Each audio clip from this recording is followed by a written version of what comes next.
Bom, é natural que transmitir dados sem fio tem um custo mais baixo. Afinal, o cabeamento exige que você passe uma infraestrutura por um local.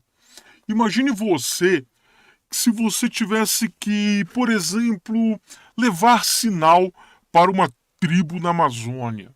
Você faria o quê? Iria passar no solo? Bom, saiba você, nada no solo ia sobreviver às raízes.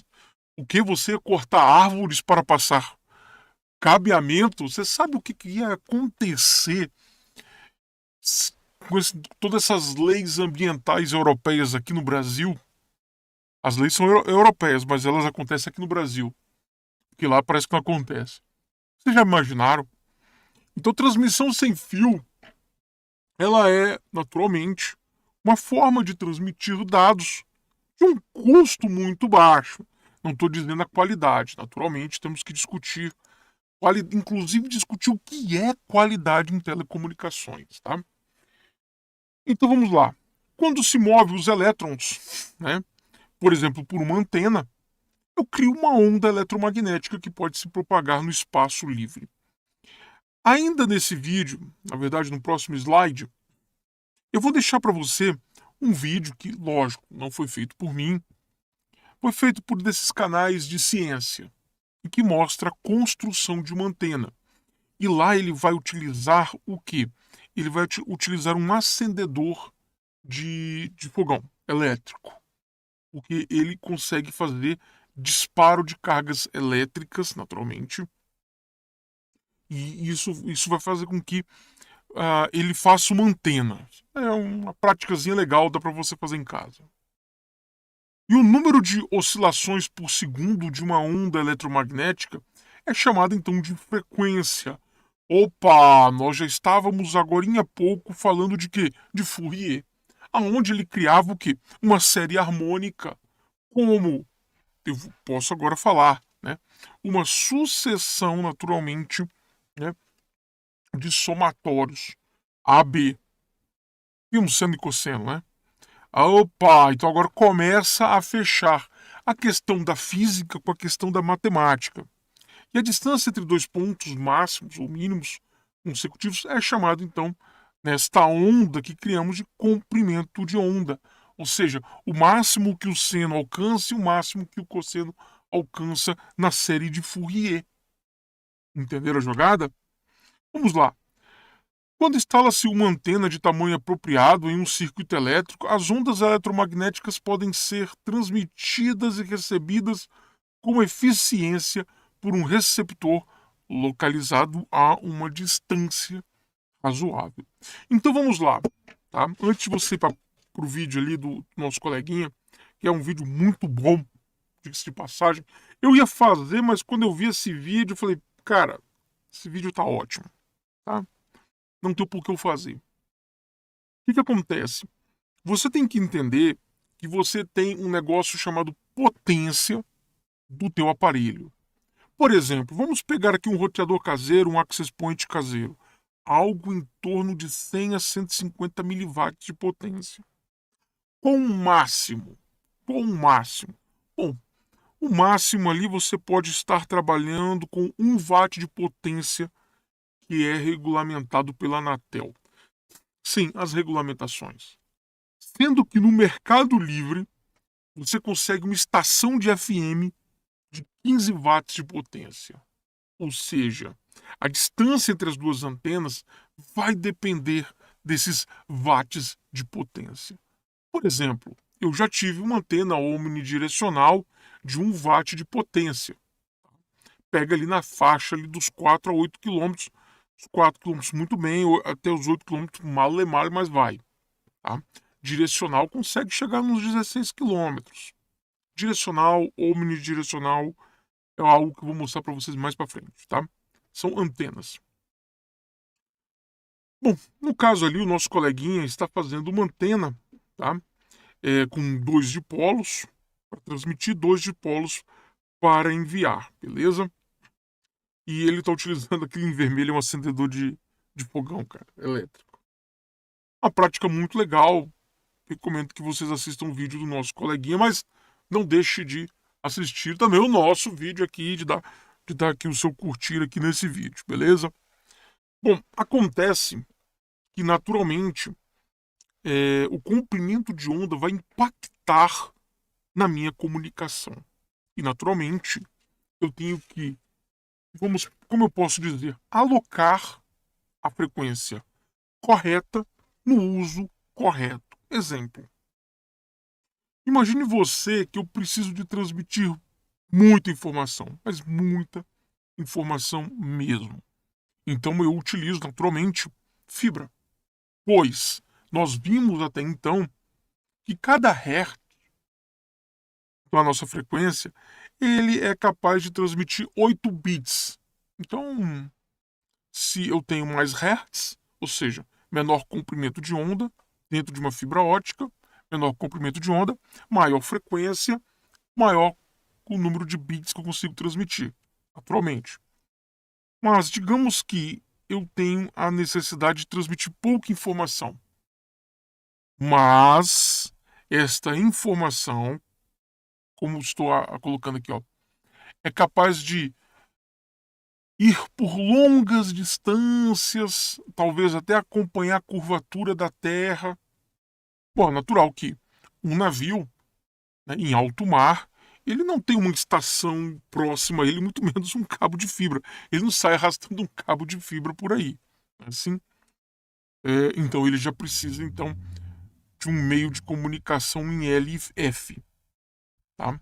Opa, repare que baseado no uso, eu tenho um tipo, naturalmente, um comprimento de onda diferente. Por exemplo, FM, TV, né, que nós utilizamos, VHF e UHF. A VHF era uma antiga TV analógica, que já ficou para trás. O HF, no Brasil, é a antena digital, que no Japão é outra frequência, tá? Mas aqui nós usamos o HF. Por quê? Porque são ondas de comprimento médio, frequência média, que conseguem transmitir dados para uma televisão, mostrar aquela imagem, e também consegue adentrar as casas. Pois ondas como ondas micro-ondas e ondas de satélite já encontram dificuldade em passar pelas paredes. Pegou a jogada? Então, eu saco o uso daquele equipamento e aí eu projeto qual tipo, naturalmente, qual a frequência e o comprimento de onda eu vou utilizar para o projeto. As coisas não são jogadas, tá? Formas de comunicação. Eu tenho 3 formas de comunicação, tá?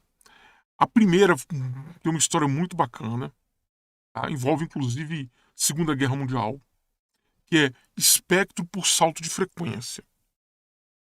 Recomendo que leia o livro. Eu não vou explicar, o livro explica. No espectro de dispersão de sequência discreta é a segunda forma.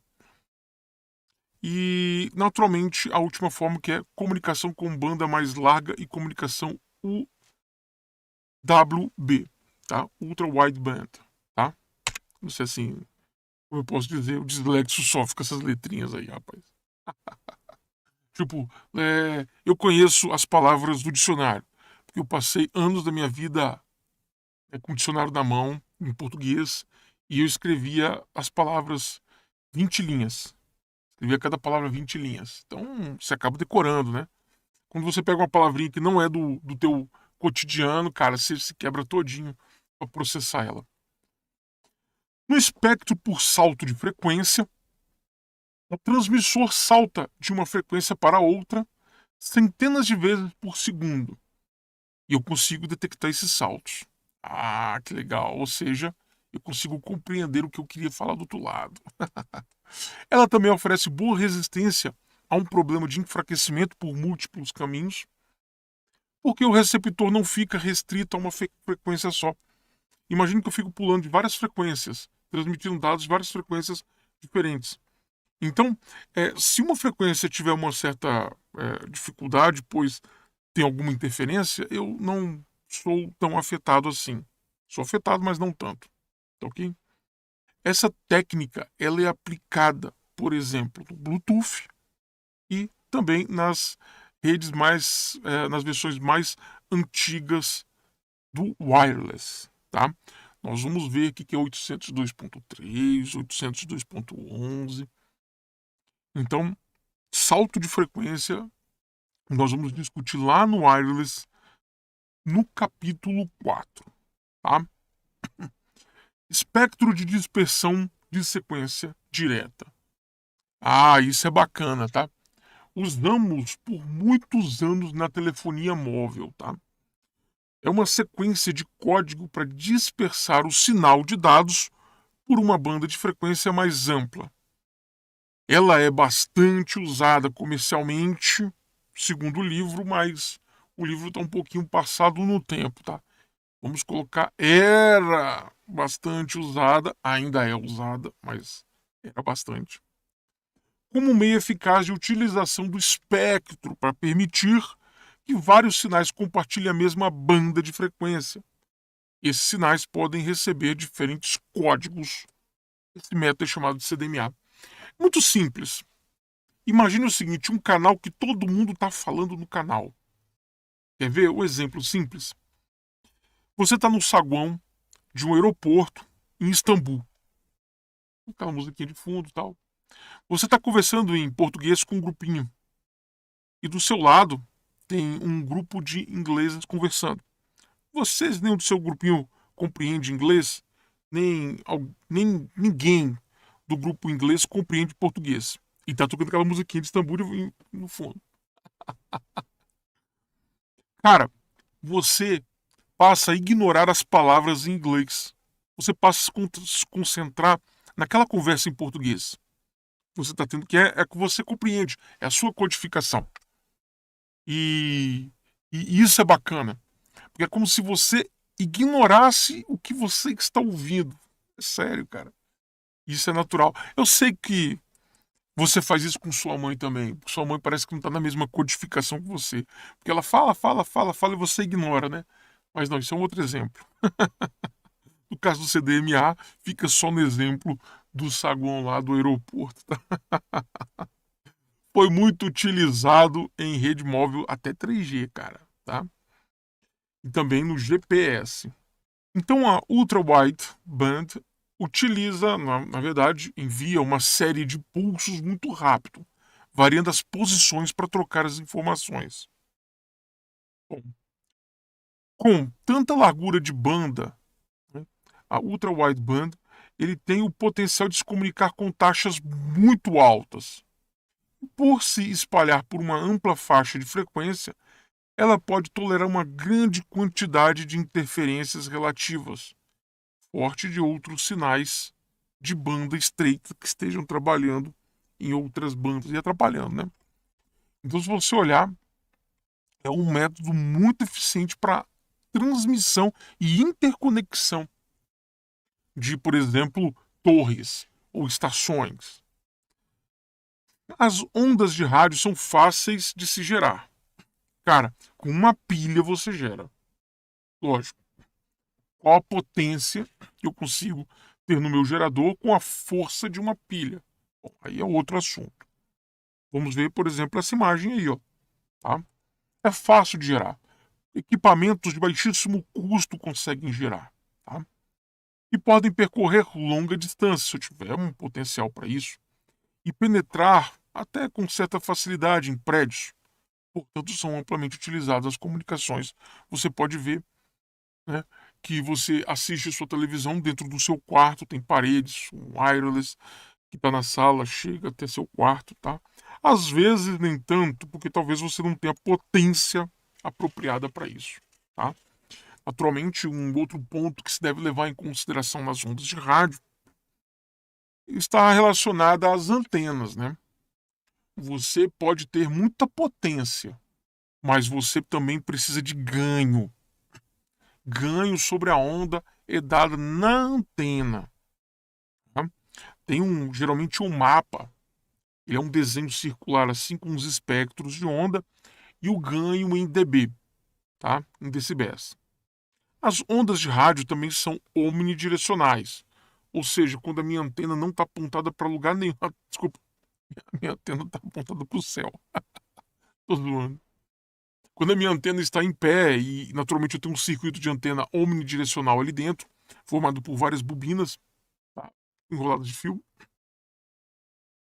eu consigo irradiar ela na horizontal para todas as direções. E, naturalmente, o meu alvo não precisa, naturalmente, desculpe, eu não preciso apontar nada para meu alvo. Talvez o meu alvo que aponte para mim. Você pode ter antenas omnidirecionais e também, né, direcionais, ou seja, a minha estação de rádio transmite com uma antena omnidirecional. É natural que uma casa muito distante pode apontar uma antena direcional para essa estação de rádio e ter um ganho maior. Sempre as antenas direcionais possuem um ganho maior se comparado com as omnidirecionais, tá? Aqui eu tenho dois tipos de antena omnidirecional, uma muito grande, essa daqui aproximadamente de 80 centímetros a 1 metro. Não é que o dipolo dela tem 1 metro. Ela tem vários dipolos enrolados ali dentro, tá? E aqui eu tenho uma anteninha aqui de uns 8 centímetros. Lembrando que geralmente nas comunicações de dados utilizamos antenas de 32, 16, 8 e 4 centímetros, tá? Os dipolos das antenas, tá? Vamos lá. As propriedades das ondas de rádio dependem da frequência, naturalmente. É natural que em frequências, né, baixas, as ondas de rádio atravessam bem obstáculos, mas o potencial dele cai abruptamente à medida que a distância de origem aumenta, pois a energia do sinal se espalha porque ela é uma onda que ela, como eu posso dizer, ela não é tão direcional. Sempre que eu tenho uma frequência baixa, a onda ela não é tão direcional. Então é como se ela perdesse o seu potencial alcançando uma área maior. Entenderam? E não vai muito longe. Mas são ondas boas para se trabalhar em omnidirecional, tá? Por exemplo, tem aqui a tal da sombra acústica, tá? Ondas de rádio alta frequência também são absorvidas pela chuva, que já é o problema da onda de alta frequência, quase geralmente direcional, e outros obstáculos, né? Naturalmente, muito mais que as de frequência baixa. Então quer dizer que a onda de frequência baixa ela adentra melhor em prédios, a onda de frequência baixa adentra melhor nas casas, a onda de frequência baixa, ela, do nada, ela atenua porque ela irradia, né, numa ampla área. Geralmente as ondas de frequência muito altas, elas são mais direcionais, mas naturalmente elas precisam de potência para gerar elas, tá? Só que elas não adentram muito bem as casas, elas não adentram muito bem aos prédios e, naturalmente, ela sofre um problema com relação aos obstáculos, tá? Bom, e naturalmente em todas as frequências as ondas de rádio estão sujeitas à interferência, né, de motores e outros equipamentos elétricos que lançam alguma coisa magnética, algum pulso de sinal elétrico. Tá? Imagine que eu tenho uma fonte aqui transmitindo um sinal e aqui uma barreira. Pode ser tipo um prédio, um prédio. Imagine que aqui está sua casinha, pobrezinho, você comprou um terreno aqui, fizer esse prédio, você já não pega mais a Rede Globo. Bom, parabéns! O prédio acabou de salvar sua sanidade mental e sua vida. Agora você pode, né, parar de assistir a Rede Globo e começar a estudar. Tá ok? Bom, ou ir atrás da informação. O YouTube, Odyssey são boas fontes. Se bem que o Odyssey é muito melhor que o YouTube. Porque o Odyssey, a verdade está no Odyssey, tá? O YouTube ele já está quase fake como a Rede Globo. O que acontece? Frequências baixas, se isso aqui fosse uma emissão de uma frequência baixa, a onda bateria na crista e faria uma curva maior, alcançando sua casa. Tá? Se fosse uma frequência média, bateria aqui e iria aqui. Se fosse uma frequência alta, quase ali em 100 Hz, desculpa, 100 MHz, bateria aqui e faria uma curva não tão inclinada aqui. Então, isso aqui é chamado de sombra acústica, tá? Por isso que o sinal de televisão está em frequência baixa, né? Para que adentre vales, passe por morros, montanhas. No Brasil não tem montanhas, mas vamos dizer que no Brasil tem montanha, tá? Para ter montanha você precisa de 3.000 metros de altitude do mar. E acho que a nossa altitude máxima acho que é 1.900. Uma coisa assim. Eu não lembro não, tá, galera? Vai lá no, no Wikipedia e dá uma pesquisada lá. Para isso o Wikipedia serve, tá? Não serve para fazer um TCC, porra. Lógico. Ou pergunte pro William Bonner, talvez ele vai falar. William Bonner é um mestre do conhecimento humano. Algumas frequências acompanham a curvatura da Terra, né? Então é natural que algumas ondas, os terraplanistas. Aí, terraplanista, por que tu não usa, cara, frequências baixíssimas para dizer que a Terra é plana, rapaz? E ainda eu tenho o problema ionosfera. Lá vai a galera falar: viu a ionosfera, viu a ionosfera. Imagine que a ionosfera é uma área, uma altitude nossa aí, que eu tenho ali, como eu posso dizer, vários distúrbios elétricos e diferente densidade. Então, o que nós sabemos é que quando alguma onda passa por uma diferença de densidade, ela altera a velocidade e inclina a curva. Então é por isso que muitas ondas se mantêm dentro do planeta, né? Ele não vou dizer que ele ricocheteia, porque não é uma coisa, não é um espelho, não é uma coisa que bate e volta, entendeu? Mas digamos que a onda ele vem um certo ângulo, uma certa frequência, atinge a ionosfera, começa a atravessar e reduz a velocidade, inclina o ângulo, né? Quando ele sai aqui, ele acelera. Ou seja, as duas torres não precisam de estar realmente uma de frente para a outra, né? Transmissões marítimas, transmissões de emergência, transmissões de calamidade pública utilizam esse tipo de onda, tá? Então quer dizer que acima de 100 MHz, conforme eu falei, as ondas trafegam praticamente em linha reta, tá? Se tem um pé de manga no meio do caminho, corta, tá? E como meu pai sempre diz, pé de manga tá lá pra gente cortar. Corta o pé de manga da frente da antena, tá? Meu pai era mal com uma árvore, cara. Tinha um machado lá que cantava para não ficar na frente das antenas. Bom, meu pai trabalhou muitos anos instalando antena de televisão, né? Imagine. O máximo que eu já vi na minha vida foi o seguinte: o dono não queria arrancar a árvore, né? Aí o cara cortou os galhos do meio assim, ó. Aí ficou parecendo um Y gigante, pé de manga. Um Y gigante. Lá de longe dava pra ver um Y, né? Porque o cara não queria cortar o pé de manga dele, não, porra. A concentração de toda a energia em um feixe, um pequeno feixe, por exemplo, em uma antena parabólica direcional, cara, consegue transmitir muita informação, tá? E por satélite isso não é tão difícil. Visto que no espaço, por não ter ali muita interferência da atmosfera, é natural que os captadores de energia solar ele conseguem uma boa energia, tá? Lembrando que essas antenas elas têm que estar apontadas para o satélite. Basicamente, a onda bate nesse prato gigante aqui, que direciona e concentra ao sinal nessa pequena peça que eu estou passando o mouse aqui, chamada LNB. Tá?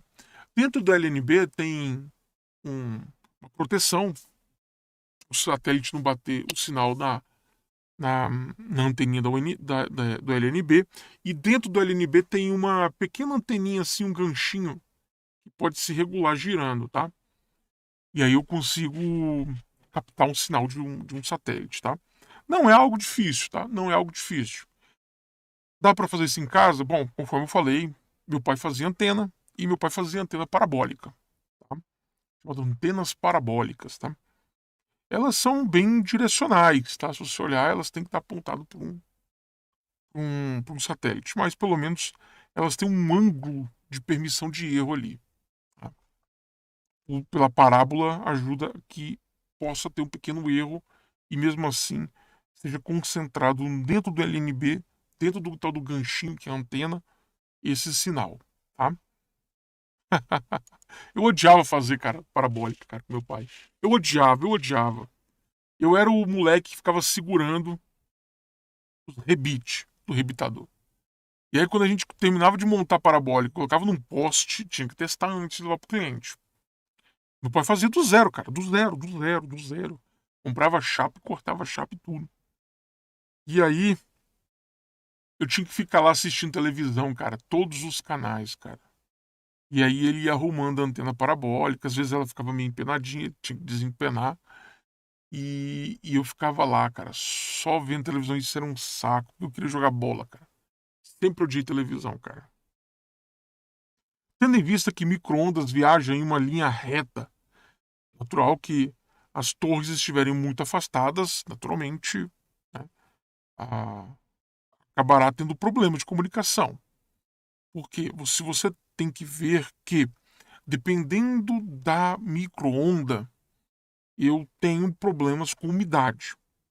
E a umidade está mais embaixo da nossa atmosfera. Ela não está tão alta, não, tá?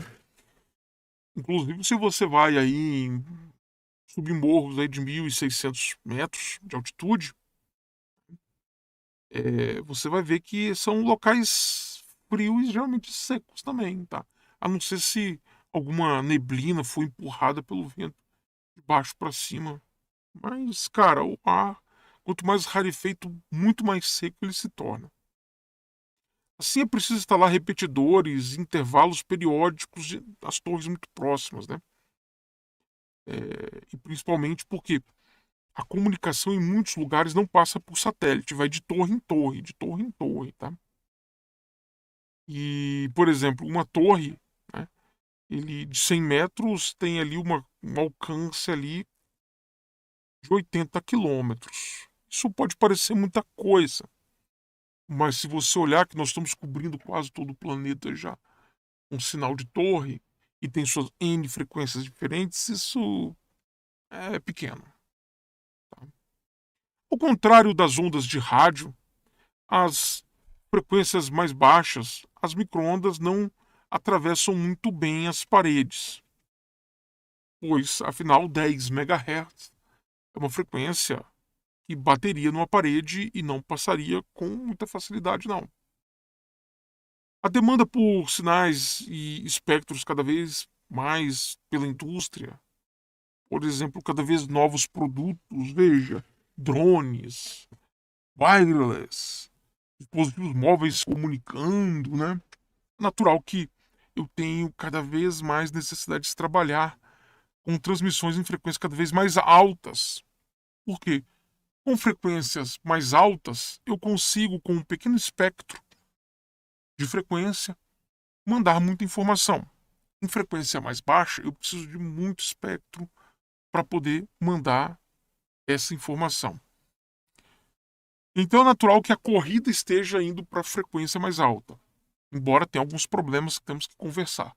Ai, câncer no cérebro, câncer no cérebro. Vou vender tudo na cidade e vou e vou morar numa gruta de pedra. Assim fizeram 3 franceses, né? Mas eu acho que eles esqueceram de ler o livro, né? Eu vou explicar o porquê. A demanda por mais e mais espectros incentiva os operadores a usarem transmissões com frequência cada vez mais alta. O capitalismo tá vindo aí, vai ferrar com a gente, tá? Tô zoando, lógico. As bandas de 10 GHz agora são de uso rotineiro, mas a partir de 4 GHz surge um novo problema, que é a absorção de água. Vamos lá. A partir de 2 GHz eu já tenho problema com água, tá? Para começo de conversa. Tá? É a chamada atenuação. Com 4 GHz, aí eu tenho muita perda de dados, tá? O que acontece? Vocês já viram que hoje em dia tem access point de 5 GHz? 5 GHz. Veja que a comunicação está cada vez vindo para frequência mais alta, tá? Então, para as casas antigas, esse equipamento ele é um problema. Por quê? 5 GHz, bom, ele não atravessa muito bem, por exemplo, azulejos. Azulejo. E as veinhas, nós estamos ainda naquele momento em que as velhinhas estão sumindo do planeta, as velhinhas, não é velha não, velhinha não, é velha, avó velha. As veinhas estão sumindo do planeta, então, mas ainda deixaram o legado delas. Qual o legado das velhas, das avós? Porra, deixar a parede com azulejo até em cima. Meter azulejo nas paredes da casa, né? Véia é foda, né, cara? Mas eu entendo eles porque eles são de uma época em que o planeta ele não estava tão, como eu posso dizer, coberto por asfalto e concreto, né? Vamos colocar assim, impermeável, né? Era uma época onde tinha muita terra, muito barro ainda. Barro e terra é coisa que quase não existe mais. Hoje é tudo pavimentado, né? Então não precisa mais de puxar azulejo na parede inteira. E o wireless de 5 GHz sofre problema com azulejo, tá? Sofre problema com banheiro. Vamos pegar a casa de um paulista médio? Casa de um paulista médio é assim. Começa pela sala, a casa dele. Aí tem uma cozinha, um banheiro, tá? E aí, se não tem a cozinha, tem um banheiro, ou o banheiro depois tem a cozinha. Depois lá atrás vem os quartos, por causa da rodovia, das vias na frente. O quarto fica no fundo. E o sinal geralmente chega na parte da frente. E aí, o sinal de wireless tem que passar pela cozinha. Aí tem o micro-ondas também na jogada, trabalhando nessa faixa aí de gigahertz, para dar mais uma atrapalhada, né? Então, você vê que, você vê que é complicado esse negócio de sinal, né, cara? Bom, mas pelo menos você não tem que quebrar a parede e aquele azulejo que não se faz há 50 anos, você teria que correr atrás num, num museu, né? Para refazer a merda de uma instalação elétrica quebrando parede, né? Mas eu aqui, eu utilizo tudo cabeado, cara. Eu fiz minha própria casa, então eu já fiz minha própria casa com com os pontos de cabo já passados, né? Para não ter problema, cara. Não quero problema. Bom, e aí nós temos várias bandas e essas bandas são regulamentadas pela FCC. E como a FCC começou essa regulamentação, é natural que ela vai controlar e o mundo inteiro vai seguir os padrões da FCC americano, tá? Não é ser baba-ovo de americano não, mas eles criaram a regulamentação, criaram o mercado, criaram as fábricas, criaram os produtos, é natural que você vai comprar os produtos. Por exemplo, quando você compra um drone, você não fala, eu quero um drone numa frequência diferente. Não. Você vai comprar o drone na frequência que ele vem, acabou. Vai aceitar. Bom, nós temos ali frequência de 5 GHz para frente, ali onde o negócio ele está sendo muito utilizado mesmo, principalmente nos equipamentos de comunicação caseiro, cara. Né? E as ondas de infravermelho também é uma forma de transmitir dados. Além das frequências de rádio, micro-ondas, você tem as ondas utilizadas ali para o infravermelho. Nós já vimos isso já. Você já viu em sua casa, naturalmente. Seus aparelhos você controla com controle de infravermelho. Aí você fala, infravermelho é coisa de computador ou desculpa, de controle remoto. Não. No passado, os computadores tinham infravermelho. Cara, eu tô falando final da década de 90. Final da década de 90, os computadores tinham interface de infravermelho. Os Desk Note, procura aqui que é um Desk Note PC Chips. Vai no Google Images. Desk Note PC Chip, tá? Tinha infravermelho, tá? Os celulares todos tinham infravermelho, todos. Os PDAs é Palm OS, tinham infravermelho. Os Symbians tinham infravermelho. Todos os Pocket PCs e Smart Devices da Microsoft, todos tinham infravermelho. Então, infravermelho era uma forma de se comunicar. Todo o sistema operacional vinha preparado para infravermelho. Você não precisava de criar uma rede nem nada. Você pareava, mandava, o sistema operacional pedia permissão, você dava e salvava o arquivo em algum lugar. Muito simples. Muito lento. Muito lento. Tá? Há muitos anos atrás, ficamos sem wireless uma vez, um dia, e eu precisava transmitir dados de um notebook do meu irmão para o meu desk note, e assim foi feito. Tá? Utilizando esse tipo de equipamento. Tá?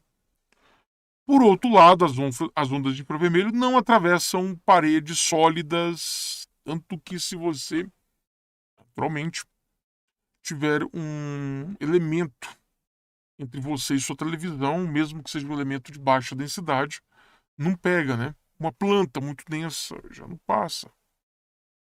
E alguns equipamentos ainda exigem que esteja diretamente apontado. Mas isso é muito bom. Isso é muito bom. Por quê?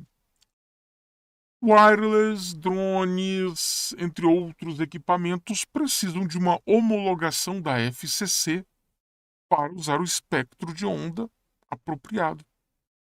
Enquanto esses equipamentos, como eles residem num único local e esse local ele é fechado, eu não preciso naturalmente de nenhuma homologação. Pegou a jogada? Geralmente é uma transmissão ótica não guiada ou óptica no espaço livre, vem sendo utilizada há muito tempo. É uma outra forma de transmitir, por luz.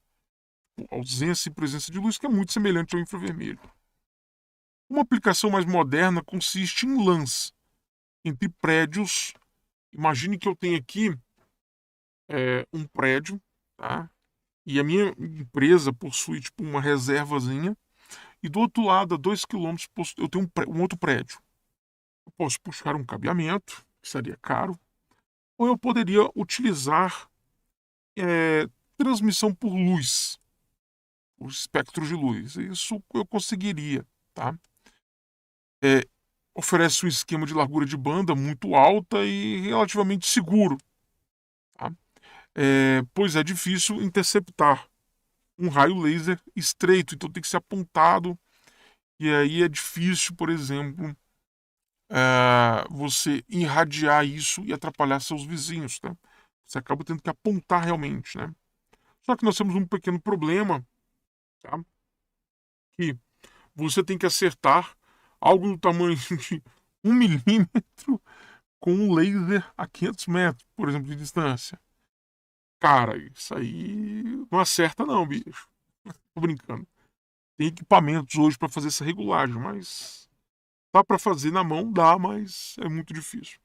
Outro problema é a instalação inadequada, pois sabemos que a luz, quando ela passa por diferentes densidades, ela muda a velocidade, alterando o ângulo dela. Né? Esse é o princípio da fibra, foi o princípio da ionosfera, e agora vai ser o princípio aqui utilizado também na comunicação por luz. Tá?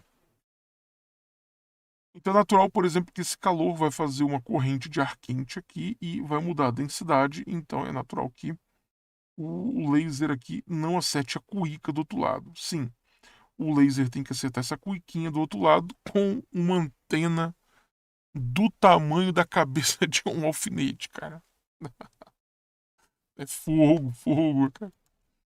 Tem uma história legal no livro deles sobre esse problema do ar quente, né? As histórias eu não estou contando, não, mas vocês pegam lá que vocês vão ver as histórias, tá? Do livro. Bom, no próximo vídeo eu vou falar sobre satélites de comunicações. Até lá.